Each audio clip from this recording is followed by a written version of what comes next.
So welcome everyone to our monthly Be a Hero training. What I love about this is I have a month to contemplate the feedback that you've given me to help me adjust and adapt this presentation. And what I'm going to do is what we do each month. I'm going to give you a 20-minute presentation.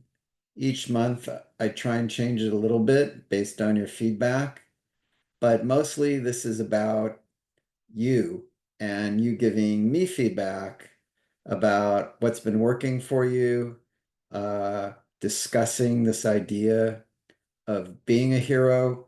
I think it's very important. It's very important, makes a big difference in my life. So let's go through the presentation.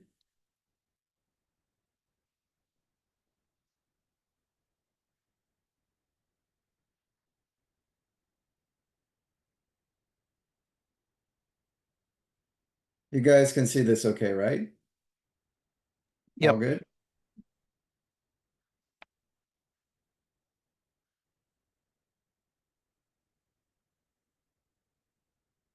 So my company, HeroNet, is helping to create heroes. And I do these monthly trainings, which is actually my favorite part of what my company does to uh, pick different levels of being a hero and try and explain to you why this is valuable. And this training is helping you to be a hero, is helping yourself, your family, your friends, other people, and other species. Why is it valuable to be this type of hero?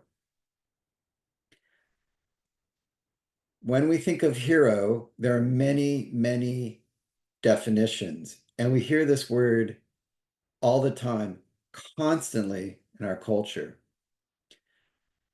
If you just look at the word origin of hero, and I know it can be very male-centered in the past, but I really think hero is a very gender-neutral term. Was a man of superhuman strength or physical courage, was a demigod, an illustrious man, a defender, a protector. Was probably a pre-Greek word. It's a very, very old word, hero. It goes way back in human history. Now, when you think of a hero, a common definition is a hero is someone who risks or sacrifices their life to help an individual, a family, a community, a people, a nation, humanity. It's this idea of risk or sacrifice. We hear it almost every day in the news. That soldier who lost their life, they're a hero, or the firefighter who risked their life. So there's this risk or sacrifice that people associate with being a hero, but that's not the only definition of being a hero. A hero is a main character of a story. So if you go to Hollywood and you're pitching a story, the executive would say, all right, well, tell me about the hero of your story. And that could be anyone, anywhere. They don't necessarily risk or sacrifice their life. They could, but it's much more broad what a hero is. And really, it's a hero who overcomes adversity. Like in the classic three-act structure of a movie, act one is, who is this person? But act two is, what is the adversity that these people are going through? And this is like the story arc they're talking about, where at the end, where there's a resolution, you have followed the hero overcoming adversity. Another definition is you are the hero in your life story, which is really a great way of looking at your life because you really are a hero who overcomes adversity as well in your own life. I want to give you a few more from very interesting people's take on being a hero. Carl Jung, the hero's main feat is to overcome the monster of darkness. It is the long hoped for expected triumph of consciousness over the unconscious. Marie-Louise von Franz, Carl Jung's disciple.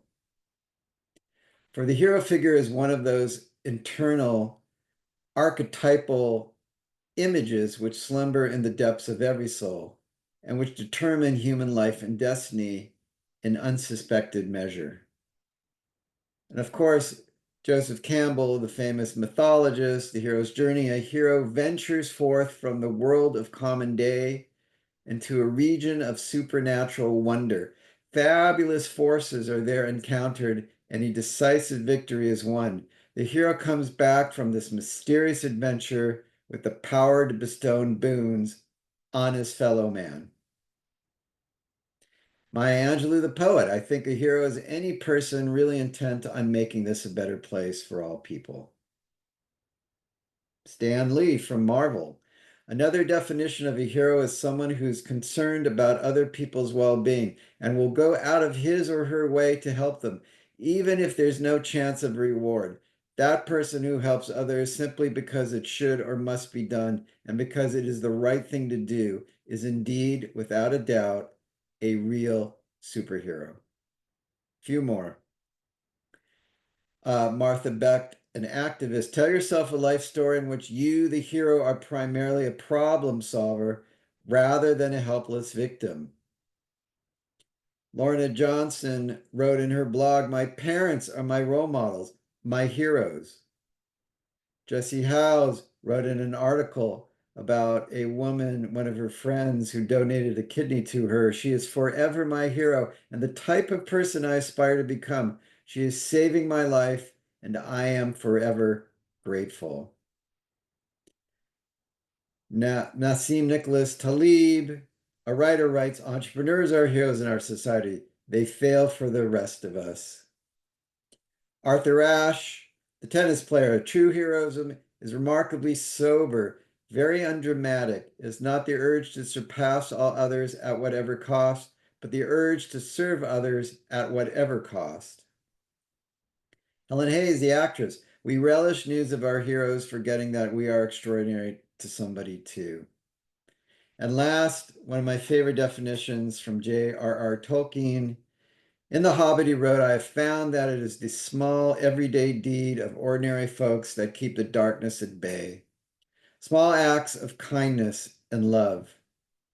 And really what was remarkable was what he wrote about Lord of the Rings. He wrote, "I think the simple rustic love of Sam and his Rosie, nowhere elaborated, is absolutely essential to the study of the chief hero's character, and to the theme of the relation of ordinary life, breathing, eating, working, begetting, and quest, sacrifice, causes, and the longing for elves and sheer beauty." In this unbelievable saga that Tolkien created, I never really realized that he considered Sam to be the chief hero.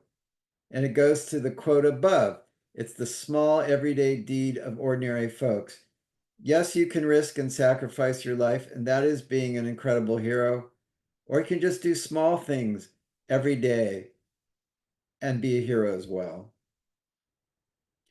So what all these hero definitions have in common is heroes are either helping themselves, their families, their friends, other people, or other species. These are all aspects of being a hero. They're all at the core helping in some way. So I thought, what is the ultimate hero? What is the superior hero, or the superhero, if you will? It's to be a hero who's helping yourself, your family, your friends, other people, and other species. This incorporates all the different types of heroes you can be, and this could be your lifestyle. A lot of helping yourself is what Jung and von Franz and Joseph Campbell are talking about. It's going inside yourself, taking that inner journey, combating your demons. That's how you're helping yourself, overcoming adversity. You're helping yourself have the courage to do that. The self-help movement. We are constantly being heroes who are helping ourselves. A lot of people don't realize that, or they don't see that as being a hero. But I think that's where most of the action of being a hero is happening. Now, it's easy for people to be a hero to their family, most family members, the one they like, and it's very easy for people to be a hero to their friends. But being a hero to other people has really been challenged lately. We're very down on ourselves as a culture. Volunteerism, charity work is down. Social media is alienating us. COVID caused a lot of distance. And so I feel like we have to work harder to be helping other people, and especially other species. I mean, we still really are destroying our ecosystem. But I want you to really consider being this type of hero because it gives your life greater meaning and purpose. It really does. It really does for me. It's very energizing to me, very empowering, and very rewarding. I don't run around saying I'm a hero, but I have a ritual where I sort of center myself and say, okay, I'm a hero doing these things. That's all I need. And it motivates me to be even more helpful. And this is very validating. And it really does help you face adversity and get you through hard times. So a lot of thought has went into being this type of hero, but there's still a resistance to the word hero. In one of these sessions a while ago, I had a good friend saying, well, I still have a problem with the word hero. It's too inflated or too much. Can't I be a good person who helps people? And the answer is absolutely. But there's something about the term hero, and I want to talk to you about the hero archetype. And I learned about archetypes from the famous psychologist Carl Jung, who I've done a lot of talks about and who's had a tremendous input, tremendous impact on my life. And I would recommend, if you're just coming to Carl Jung, to read Memories, Dreams, and Reflections. He wrote a lot, but in looking at all the books out there, it can be sort of a tough read. I would suggest this. It's sort of a semi-autobiography, just so you can understand, some of the basics of Jung. So what is a hero archetype?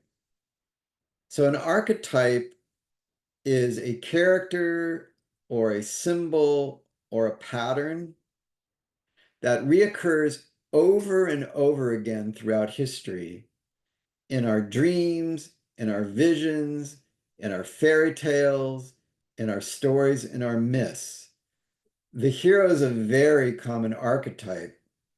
Another archetype could be going on a journey. That's archetypal. Uh, Facing someone who's an adversary. That's an archetype. Having a mentor or a guide. That's an archetype. Friendly animals, funny sidekicks, all archetypes. Going up a mountain to receive knowledge, or going into a cave to confront a demon or a dragon, discovering a treasure. These are archetypes. For some reason, these characters and symbols and pattern reoccur over and over again throughout history. It's fascinating. I think that your psyche wants you to be a hero. That is why the hero archetype is so important. To give itself psychological order, your psyche wants you to be a hero. The world is chaos. And so you have to create some sort of psychological order. So over thousands and thousands of years, human beings they constantly hear and see hero stories. So there's something to these stories that's passed on from generation to generation. A community, a collective, a culture believes hero stories are valuable. Why?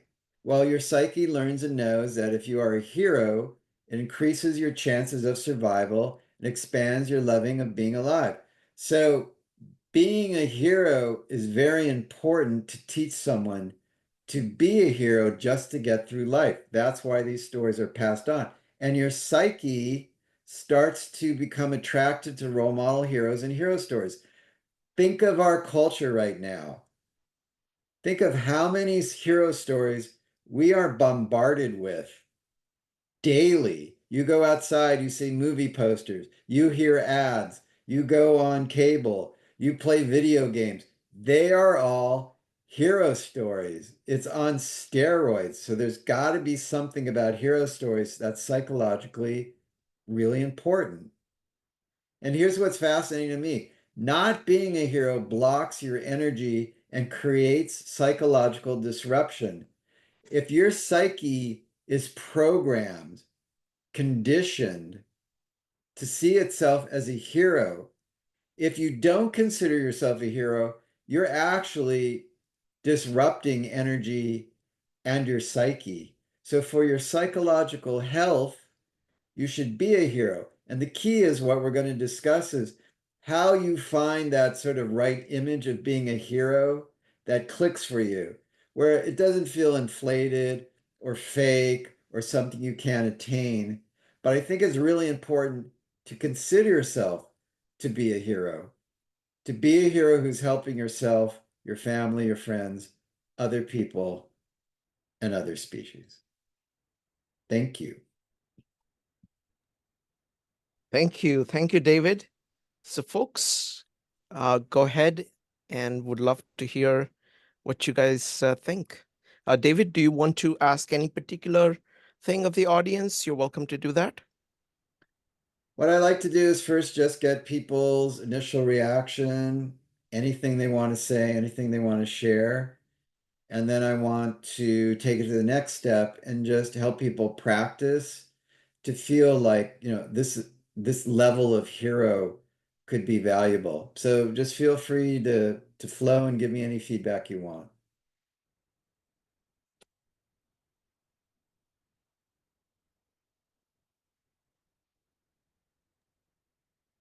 Go ahead, Julie. Third time's a charm, right? It's the third time I've been in here. Um, I'm actually drawn to that Maya Angelou quote that you had said because it's so simplistic, but the first thing that came to mind is um the total response that's going on over in like North Carolina and the places that have been hit by hurricanes right now, because those are the heroes, the people that are turning the power back on, the people that are, they're going around helping rescue animals, things. Those are my heroes right now. And I almost wish I had the time and the money to actually go and do it myself. But, there's a certain time and a place, and they've got people who know what they're doing. It's like, stay out of the way and just let them do what they need to do. But I just wanted to make that comment. This first thing that came to mind. And I really like that quote, and I want to go with that one right now. Awesome.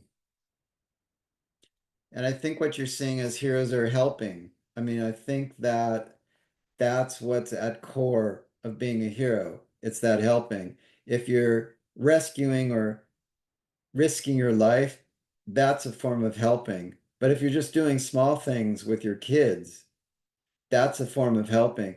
And the minute I focused on the helping part, I heard that word. You hear that word all the time. How can I help you? How can I help the economy? And I asked my 7-year-old daughter who was reading a book just out of the blue. I said, "What's a hero?" She didn't even look up from the book. She goes, "Heroes help people." And I'm like, wow, like that's the universe confirming this idea of helping. I think people naturally want to help. It's just making it more conscious. It's just making it, and then it feeds on itself. It feeds on itself like, I am helping a lot. I am being a hero in my own life. And then you want more of it. And then, like you said, Julie, you notice how other people are helping. And it really reframes. It's so easy just to look at people and go, oh, they don't care or whatever. but you really notice that no, they're playing a quiet, heroic life and really helping each other. So thank you for bringing that up.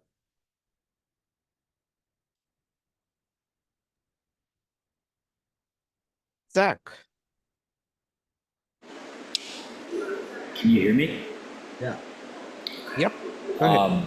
Yeah, I liked what you said about basically our psyche wants us to be heroes. And I guess you could extrapolate from that. Our psyche wants us to help other people. I totally agree with you. I think there's definitely a link between self-esteem and kind of contributing and helping.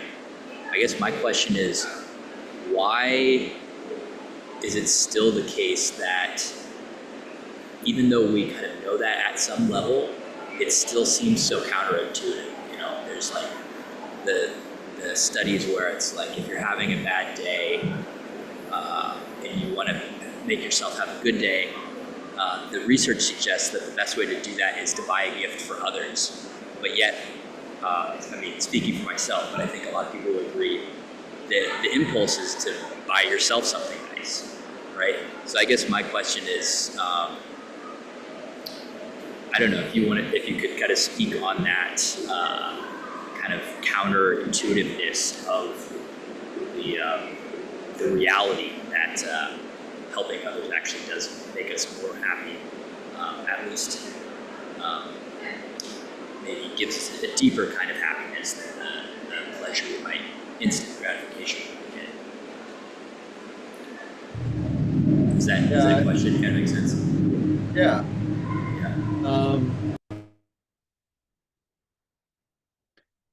Yeah, I love what you focused on, Zach. I think there's a few things that I've noticed. A lot of people, myself included, when you talk to them, they feel for a variety of reasons they don't deserve help. They don't deserve happiness. They don't deserve to feel like a hero. It's really deep wounds people have for a variety of reasons. It could be from their family or their culture. I think a lot of it comes from we have an imagination, an expectation of who we should be, but it's a double-edged sword. You know, we imagine I want to be better than myself, but if we're constantly imagining I need to be better, we're down on ourselves a lot. Like I need to be better. And so I think what happens is people feel like I don't, to get to your question, Zach, and we can explore it together. I don't fully deserve to treat myself or help myself or feel like a hero because I'm not what I'm imagining I should be. Or I heard other people, you know what I'm saying? It's like this, I'm really working on that. I'll give you an example. Uh, I have a habit from my childhood. I'll just do a Lord of the Rings connection. I'll share with the group. When I was a little kid, I would just love just sitting reading Lord of the Rings. And there'd be a big disruption constantly in my family. So I developed this habit that I'm not allowed to just relax and read my book. So I started creating disruption in my life. And the way I do that is I watch the news. If I want my disruption fix, I watch the news, go, oh my God, we all suck. All hell is breaking loose. But to your point, Zach, to treat myself or help myself, I know exactly what I need to do, which is listen to music. I love 50s and 60s music. But given the choice of the disruption of the news and the music, 90% of the time, I put on the disruption. And I'm catching myself like, it's so hard for me just to put on music, which I know will help me. And I'm like aware I have this habit, like it's almost like I don't deserve to enjoy the music. I need to know what's going on. But it's not what's going on, it's more of the disruption part. So I think what you're touching on is something very deep within people where they don't help. It's intuitive to help yourself, but they don't for a variety of reasons. And so does that build on what you were talking about? Yeah, sorry, it got kind of loud where I'm at, so you might not be able to hear, but yeah, I like that. 'Cause, I mean, I guess I was thinking about it in the case of somebody having a bad day. They maybe think like, I'm gonna buy myself something nice to make myself feel better. But actually, what makes me feel better is to, spend that, $5. And there's like a psychology experiment that I'm thinking of that kind of shows this. I think they give somebody like $5, and you can either buy yourself a gift or buy a gift for somebody else. And they find that when you buy the gift for somebody else, you end up feeling a lot better. But it kind of goes against your intuition. You kind of think like, but I like that tie. Am I understanding you correctly in that you're saying it's almost like even if you're buying yourself the gift, you're kind of still feeling like I don't deserve to be happy. Yeah. Yeah, it's like I don't. It's part of the resistance of I don't deserve to feel like a hero. I don't deserve to help myself. And then you ask, well, why? Well, I haven't done something great enough to consider myself to be a hero. Okay, but I've clearly defined that there's many ways to be a hero, but there's a resistance to it. And you can help yourself. Well, I don't know if I want to do that. So I notice it in myself and I notice it in other people. It's like I think it's in a culture which is like it's going to sound very Stuart Smalley, like you're just not good enough, you know? So when you're bombarded by that information constantly, sort of building what you're saying, Zach, it's like it seems to be intuitive, but people just are wounded. They're like, I don't feel like I'm good enough to deserve this. Does it, I'll throw that out to the group. Does that resonate? Could I just respond to that real quick? I'm wondering too if it's a feeling of like almost like I can't afford to give to others because like I don't yet feel good enough myself. Like the idea of like I'll donate to charity once I make X amount of dollars, or like I'll give back, but kind of like what you said, I don't feel like I'm good enough or have enough yet in order to give back. I like that. Yeah, I hadn't kind of thought of it that way. And my point is in this training that blocking yourself for whatever reason, feeling like you can be a hero in your life, is very psychologically disruptive. Like our psyches are programmed for its own survival and happiness to feel heroic. That's why we're surrounded by all these hero stories. So if you block it, your psyche is like, no, I want to be a hero. I want to be a hero. And I'm surrounded by role model hero stories. But then the voices come in going, well, you're not good enough. You're not. It's like, no, what my passion with this training is for your psychological health. I want you to feel like a hero. And here's how you can do it in your day-to-day life. Wonderful. Thank you, David. I really like your point about the issue of deserving. But let's go to JP first. JP, go ahead.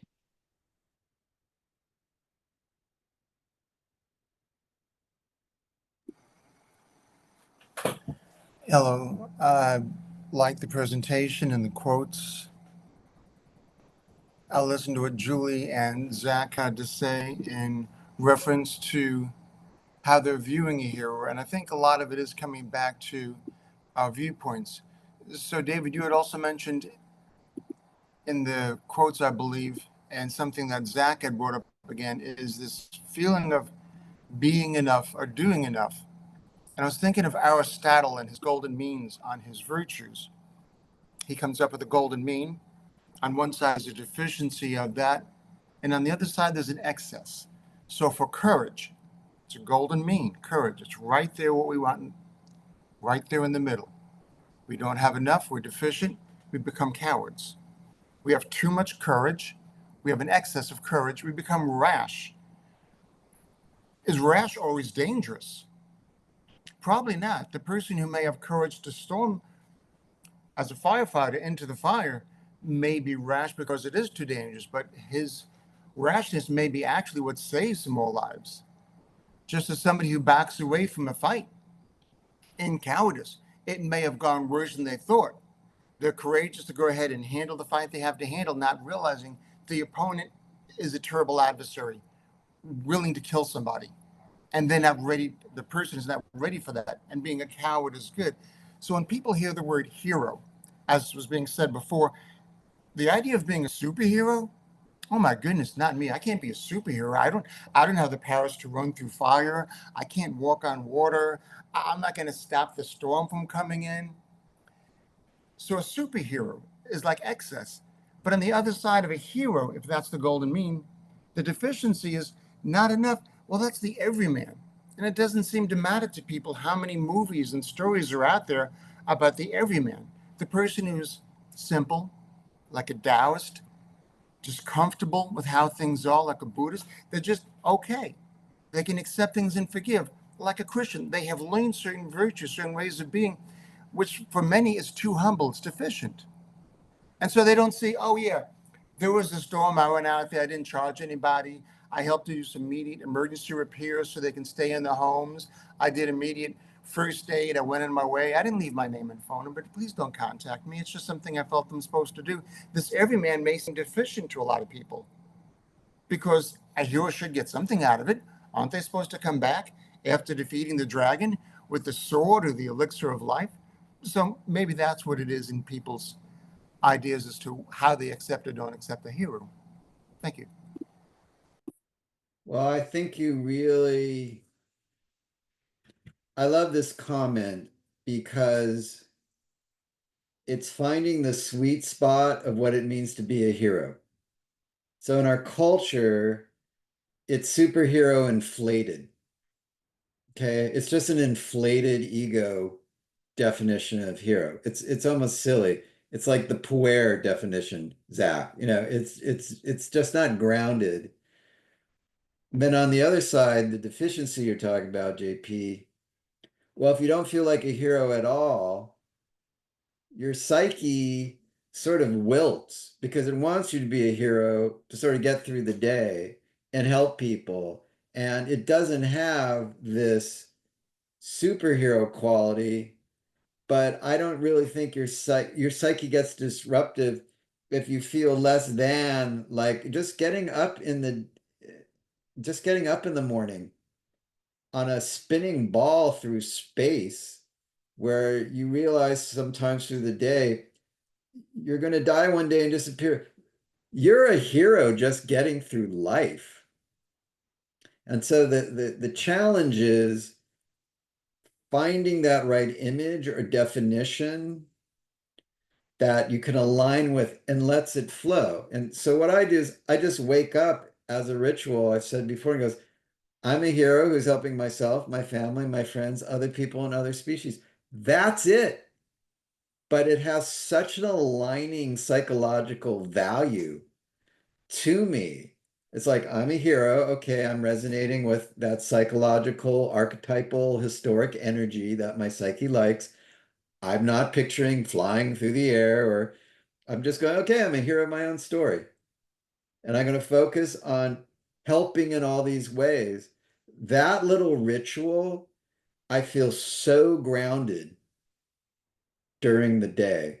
So that's what I'm trying to share, and would love your guy and want to help whoever practice that. David, I just want to make one comment about the concept of deserving. I think that's a huge, huge point that you've kind of zeroed in on, because it's not as if, like, that people are thinking about objective way of what they have done, etc. They just have I don't know what it is. They just have an opinion of themselves that they have formed very early. And no matter what is happening and how good they are, actually, they don't want to actually admit it to themselves. At the same time, you can see that in the thirst for heroes in books and movies, that the thirst is there. They themselves have that thirst to admire that in others. But they kind of shortchange themselves when they think of it. And it's kind of self-defeating in some way. In some ways, they're actually doing what a hero does. They are doing it in spades. But they're kind of not giving themselves credit for that because they have a kind of a wrong opinion. It's also, I don't know, there's, I think, a lot of things going on in this one. But please, could you elaborate a little bit more? That's what I love about these talks. Like, you never know what direction they're going in. And I can go on a long time about this idea of deserving. And let's talk some Jung. So, like, in the first stage of our life, the first half of our life, we form our egos, our ego image, and we like, all right, I want to be a pilot, or I want to be a businessman. Like, we form an impression on who we want to be. And we're surrounded by an entire culture going, yeah, you have to, you can't just be you. You've got to do this, this, this. We're going to help you. So our entire, and on one level, it's very healthy. You need to be, you need to develop, you need to become. The problem is that becomes a trap later in your life. Because if you haven't become the rich person or the famous person, you get very down on yourself. You're like, well, you don't deserve certain things because you haven't achieved your dreams, right? And it's sort of like what Zach was saying, like, you can treat yourself, you can help people after you've achieved something. And so I think that's where the non-deserving comes in. And like, until you achieve that, whoever you think you are, you're sort of a loser, right? And this is all your own mind game. And I think what happens, what Jung talks about is in that next phase of your life, your own spirit, your own psyche, your own soul rebels against that ego image. Like, your own psyche is saying, wait a second, I am a hero. I want to help people. I'm tired of this voice in my head constantly saying, you don't deserve it because you haven't done this. Like, where did that come from? Did you watch some movie as a kid or read a book? Or like, your own psyche starts to rebel against it. And when you talk to people, it's really there. Like, at their core, they're like, well, I don't deserve until I do something. And the big transition is, you are who you are. You deserve to be heroic. You deserve to help yourself. Are you comfortable with that? And a lot of people, they have to recondition themselves. So I'm just building on what you're saying, Shrikant. Very nice. Thank you. Zach, you're next. Yeah, so kind of riffing on that idea a little bit, it makes me think of so Joseph Campbell's like monomyth. There's the different stages along the way of the hero's journey, and there's the stage where it's basically like the wise old man gives the hero some kind of guidance, and that helps the hero then to kind of defeat the adversary, and then complete the circle where the hero's returning the boon. And I'm wondering if what you're saying is a lot of times we have kind of already, like, we are pretty much the wise old man, and we have basically some treasures or things to give others, but we still see ourselves as that hero who is kind of still waiting to, receive the advice from others, or is still kind of waiting to defeat the dragon, etc., to kind of use this Joseph Campbell framework. And I don't know, it makes me think. I read a marketing book, strangely enough, it was kind of like using Joseph Campbell's monomyth to market to others.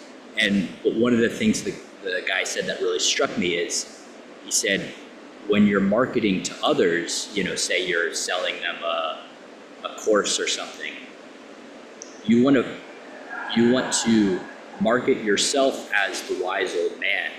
You don't want to market yourself as the hero. You want your customer to be the hero. So anyways, I don't know if this is the same kind of idea, but it makes me think maybe the not deserving is like somebody who is a wise old man, in the sense that they have something they can give, but they don't think that they can give. They still see themselves as this hero who is kind of waiting for advice, or waiting for to get the boom, to use this as an example. But I'm curious what you think of that idea. No, it's one of my quotes that I had up, where a lot of people don't realize it's a great thing you're bringing up, Zach. People are on their own hero's journey. They're focused on finding the treasure or becoming whatever. They don't realize how much they are a hero in someone else's life, or a wise old man, or whatever the archetype is. It's like being a parent now for me. Like, I'm my daughter's world. She doesn't care that I'm putting together a talk or using fancy Jungian terminology. I'm a hero to her, hopefully, in so many ways, that by me stopping and looking at how much I'm doing for her, it's so powerful, because there's such a tendency to, I don't deserve until I'm doing something.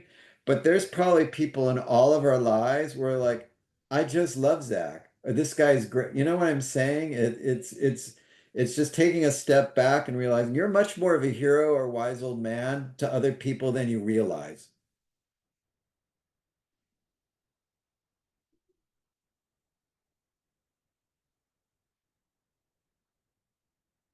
Who haven't we heard from?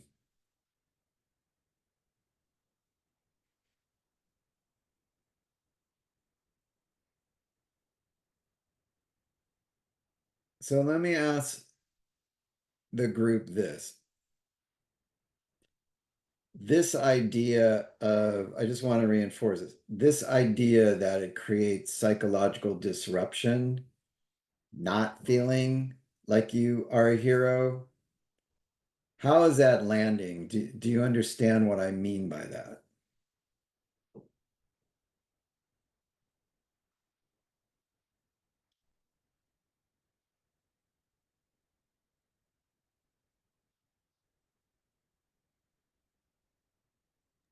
It's going to be Julie next. David, I'm going to go to bed, so to recover from my cold, but I'm going to make you a host. Julie, go ahead. So your question, to understand that, I was thinking like guilt in a way. Sort of here's my I guess I have to use an example, but like when when you go to like PetSmart or one of these places and you buy something and you go, and it could be anywhere, but they always ask, do you want to donate to this cause or this charity? And I feel like a hero when I can add that dollar and it helps a dog get out of the pound or something, or provides food for them. But when I can't do it, I feel incredibly guilty too, because it's like I want to donate, but now's a bad time, or maybe money's tight and you just can't do it. So I think I understand there where I feel guilt, but I do feel like a hero when I am able to. So I don't know really how to deal with it when I don't. It just feels like a disappointment or a letdown.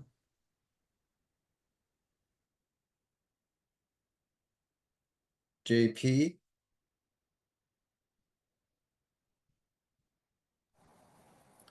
Yeah, I'm thinking about the idea of having somebody in the life who does represent the guide, the support, the ally, the wise old man, the person who knows something and basically lets me know I am on my journey. I am making progress. Most cultures, usually through religious or some type of spiritual practice, have those demarcations in their life.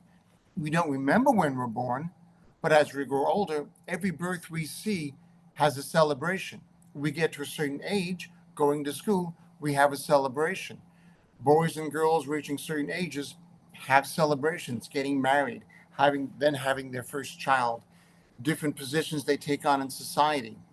And at these points, there's always different people in the society who represent the allies, the sorcerer or wizard, the wise old person, somebody who gives the the item that they need. But we really don't have that. Maybe it's the urbanization and the law of society where it breaks down, or it's the loss of family structure. Just going to throw some ideas out there. But without having somebody to come across in our life and say, you are doing a good job, you are succeeding. Especially because without something like a school program that at least shows us a gradation of a progress, even going to work, oh, shoot, I've been at the job 20 years, I've never gotten that promotion. Well, maybe there's only one high position and a lot of people work underneath. Nobody's going to get that permission. The only way you can succeed in a promotional idea, you have to go get another job. Means then you have to go looking for a job. And it's somebody actually helping you, somebody guiding you. Without those people to help us, without having those steps to keep progressing, when do we know that we've reached the peak of the mountain, that we have succeeded? No, what? So all sorts of insights came up when both of you were talking about archetypes, because it took me a long time to understand, what is an archetype. So while you were both talking, I was thinking, if we didn't have guides in our life would be chaos. We couldn't do it. Like our parents are our guides or teachers. So the idea of guide archetypally makes sense, why it's in every story. Like you have a guide. And then what I was building on is, okay, the idea you're on a journey. My life's a journey. That makes sense. Like on my journey, there are guides. So that makes sense. As an architect, you can see why, for thousands of years in every story, there's a guide, you're on a journey. And then the idea is like, well, you're the center of this story, dude. You're the hero of the story. It's about you with guides on. So that to me makes sense why there's always a hero of a story. Where it's really, I think, breaking down right now, and to your point, Zach, about Joseph Campbell's journey and all these mythologies, you weren't just on a journey and then you ride off in the sunset. Like there was always a point in the journey where you had like the ego breakdown, and then you had to go in the dark cave, and the demons and the dragons and the treasure. And as a culture right now, we don't talk about that. Like old religions had that everyone's cool with like, I'm the hero on a journey and I have mentors and there's adversaries. But what's missing is, well, what is the point of that journey? It's to come into yourself, what Jung was talking about, to understand your spirit, your soul. So when you're a culture, that's not in the stories. What are in our stories? Well, they flew through the air and they saved the world. It's like a puer talk. It's completely missing that inner connection. And I think that's almost where we are as a culture. Like we get the hero's journey, we get the mentors, all those archetypal parts. but how do we put back in the inner world? I always say, on the news, they're like, all right, for the next minute, we're going to talk about inner harmony. It's like it's not discussed in our culture. It's sort of eerie. You can find it in books and seminars and stuff like that. But as a culture, it's like that part of our inner journey doesn't exist. That's very unhealthy.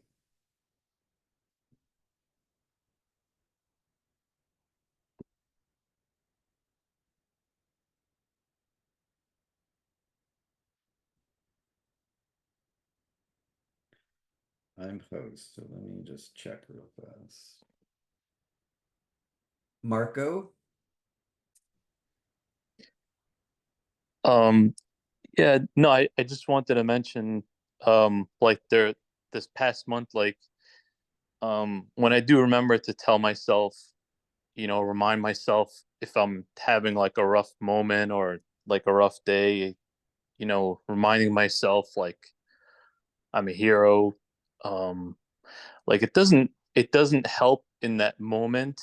I mean, sometimes it does, like like it lifts me up slightly. But I think like sort of like looking back at the month and reflecting on the month and like telling myself again that, then it's sort of like sinks in a lot more. Um, and yeah, like I just feel a little bit more fused with that. Um, with with being a hero and um, yeah, that's it. I love that. But just let me ask you, when you say fuse with that, tell me a little bit more about that. Does it lift your spirit, or you feel a little more grounded, or your life has a little more meaning? Just go into that a little more. Yeah, like it just makes me feel like accomplished and sort of, you know, um that I got through those difficult moments, and like it just makes me feel, yeah, like it makes me feel good about myself. Um That's great. I love hearing that. Thank you. Sabrina. So the inner journey, right? Normally, if we choose to do it, it has to do normally due to circumstances, right? That show up that are difficult and that you sometimes don't have a choice and you have to go in some ways to emerge from whatever it is that you're living, right? So my question to you would be like, do you think there's another way that that could show up in society at the moment in order for us to perhaps see each other differently? It's a great question. I think our culture is just too disunited and fragmented.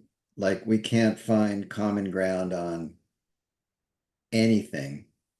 So I really think that it's up to us as individuals to do that ourselves, not to rely on the culture. Um, there's individuals, groups, places you can go that people have the same feeling, but it's a little bit fringe. It's just fringe. It's meetup groups. It's going to uh, a Jung lecture. It's reading a book, in a new age library. It's sort of the good news is that information's out there. You type in Jung or Marie Louise von Franz or Puer Arternis. There's a lot out there, but Sabrina, you have to do the work. Like it's not going to be like a national holiday where we're all just going to stop what we're doing and think about taking an inner journey. It's cray cray out there. There's a storm, and I just think it's up to the individual finding. And there is a lot of people who share the same desire to go on the inner journey. There's a lot. It's just not mainstream.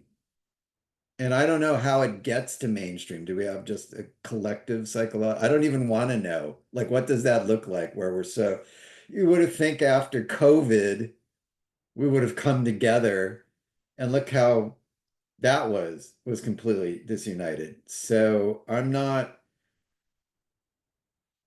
want to use the word hopeful. It's on us and our individual hero's journey to do that ourselves. Okay. Yeah, I agree with that.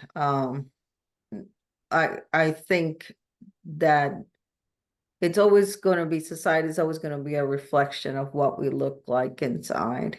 And until that changes, right, we cannot have higher expectations to what is showing up in government or in general, right? Because it's always reflecting that ego or whatever it is that we happen to worship at that time. So I am in agreement with you there. But I find it, I know that there's no answers. I was hoping maybe you had a little hope of something Well, that I had not thought of. think of it as there's a storm outside. That's our culture. There's a storm.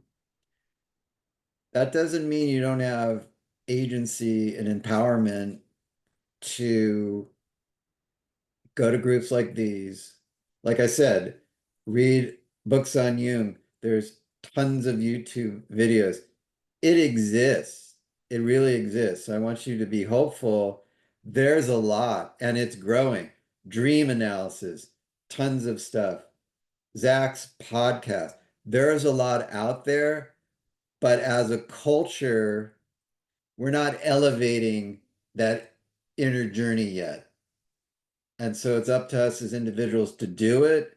But it's not like it was 20 or 30 years ago where no one was talking about it. So the good news is there's a lot of material out there. The bad news is you're going to have to work to do it and find it. Maybe not bad news, it's sort of fun. That's the journey. Okay, thank you.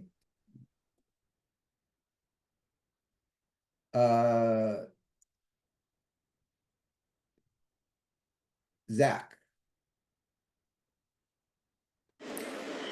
Yeah, on that idea, like I'm wondering if it's just like we're, as a culture, we're kind of squeamish anytime somebody starts talking about inner growth or inner anything.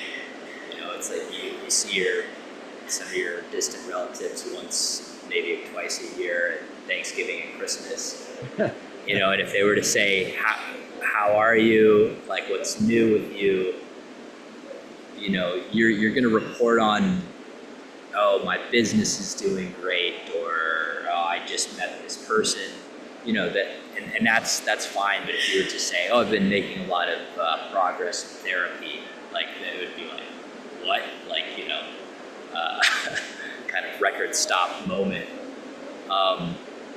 But yeah, I'm hopeful that maybe that's changing a little bit. I know this Gen Z that's kind of coming up is a little more verbal about speaking about mental health, and I mean it's a good, because as I've been seeing, like, there's epidemic of mental health amongst Gen Zers.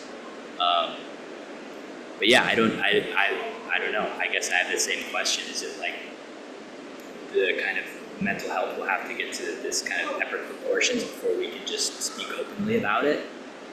The fact that the kind of, and I think that's the thing too. It's like I think most people know it too. Like, a lot of even the most kind of like successful influencers on TikTok or whatever, like I've met a lot of those people. They're not doing well on the inner journey, and I think a lot of people kind of know that as well. But it's like, yeah, I'm with you. Like, what?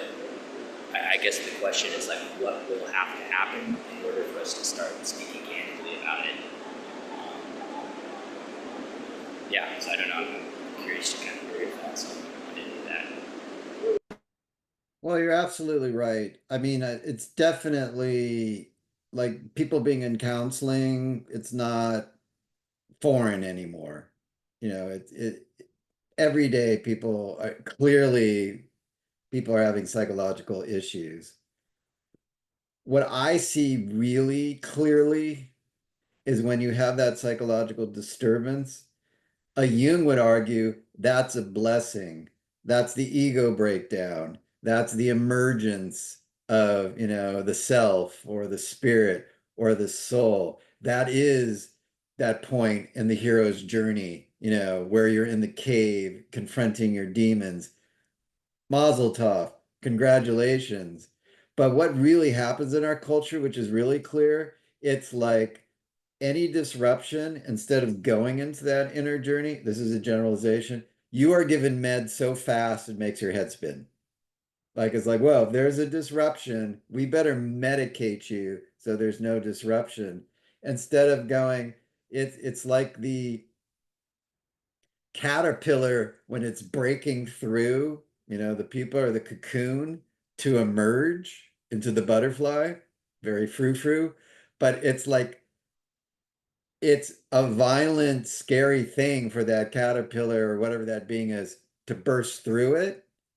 But can you imagine every time it's trying to burst through, we clamp down on it with met. It's like, no, let me have this disrupting, scary thing so I can emerge. But we're so freaked out, like to your point, like at the dinner party, oh, someone's going through disruption. That to me is clear as day. It's clear as day as a culture. We're like, no one should be disrupted. How do we stop? And Jung would argue, no, you need that breakup to have the breakthrough.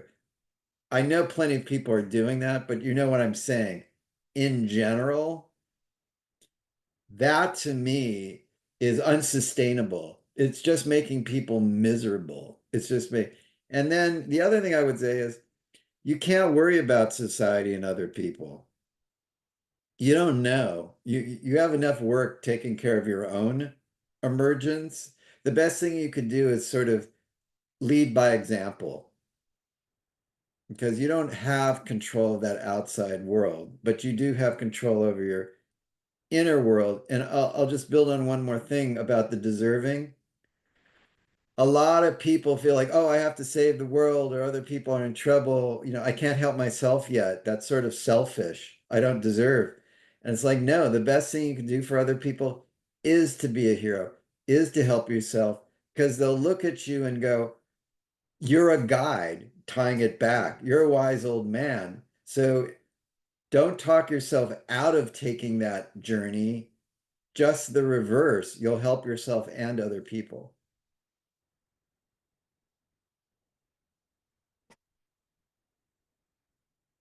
We have an okay. Would you like to say something?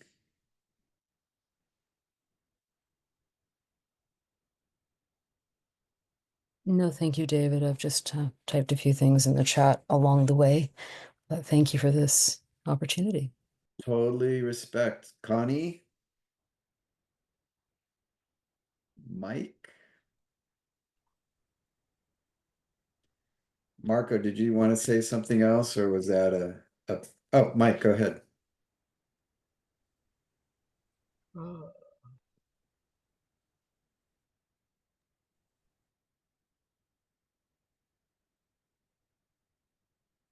Mike, you're on mute. Your mic's on mute, Mike.